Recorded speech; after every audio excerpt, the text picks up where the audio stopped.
ഇത് ഇന്നെൻ്റെ നാട്ടിൽ ഒരു പക്ഷേ എൻ്റെ നാടിന് നടുക്കിയ ഒരു സംഭവം എന്നപോലെ ഉള്ളൊരു അനുഭവമാണിത്.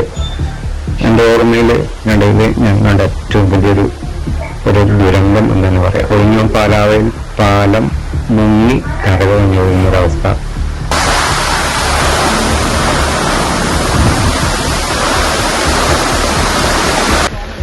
ചുറ്റോട് ചുറ്റുള്ള എല്ലാ പാലങ്ങളും മുങ്ങി വെള്ളത്തിനടിയിലായ അവസ്ഥ.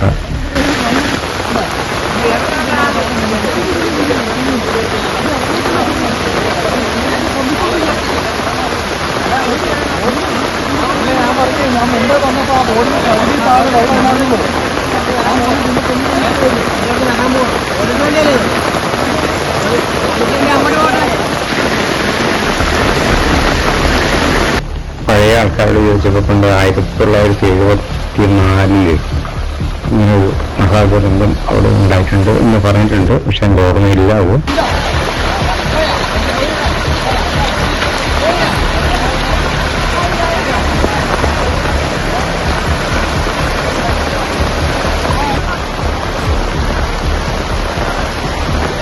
അങ്ങനെയൊക്കെയുള്ള അവസ്ഥയാണിത്. ഞാൻ ഫുൾ ടൈം ഇതിൻ്റെ കൂടെ തന്നെ ആയിരുന്നു. എൻ്റെ കുറച്ച് വിഷ്വൽസ് എനിക്ക് എടുക്കാൻ പറ്റാത്ത അവസ്ഥയിലൊക്കെ കൊടുങ്കാറ്റ് വീശുന്നുണ്ടായിരുന്നു. ഞാൻ ആ പാലത്തിന് മുകളിൽ കയറുന്ന കുറച്ച് നല്ല വിഷ്വൽസ് എടുക്കാൻ വിചാരിച്ചപ്പോൾ ഒരു കാറ്റ് വന്നു, എൻ്റെ കുടയെല്ലാം പറന്നുപോയി. അങ്ങനത്തെ ഒരവസ്ഥ. എനിക്ക് ഒരു വിശ്വാസത്തോടെ ആ പാലത്തിന് മുകളിൽ നിൽക്കാൻ പറ്റാത്തൊരവസ്ഥ അങ്ങനെയൊക്കെ ഉണ്ടായിരുന്നു. ആ പാലം കവിഞ്ഞൊഴുകുന്ന ഒരു വെള്ളം ടൗണിലേക്ക് വരുന്നത്, പിന്നെ അതിനെ തരണം ചെയ്യാൻ എനിക്ക് പറ്റുന്നില്ല. എനിക്ക് അങ്ങോട്ട് പോകാൻ പറ്റുന്നില്ല. അത്രയും ഫോഴ്സിലാണ് ഇത് വരുന്നത്.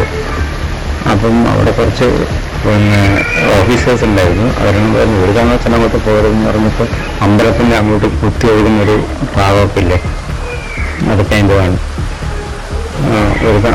അങ്ങോട്ട് ഒരു കാരണവശാലും പോകാൻ പറ്റുന്നില്ല. കാരണം ആ പുഴയിൽ നിന്ന് വരുന്ന വെള്ളം ഗതിമാറി ഒഴുകി ടൗണിലേക്ക് വരുന്നതിൻ്റെ ആ ശക്തി നമുക്ക് താങ്ങാൻ പറ്റുന്നതല്ല. നമ്മളൊക്കെ തട്ടിപ്പറിപ്പിക്കുന്ന രീതിയിലാണ്. എനിക്ക് എൻ്റെ ഓർമ്മയിൽ ഏറ്റവും വലിയൊരു ഭീകരാവസ്ഥ എന്ന് പറയാം.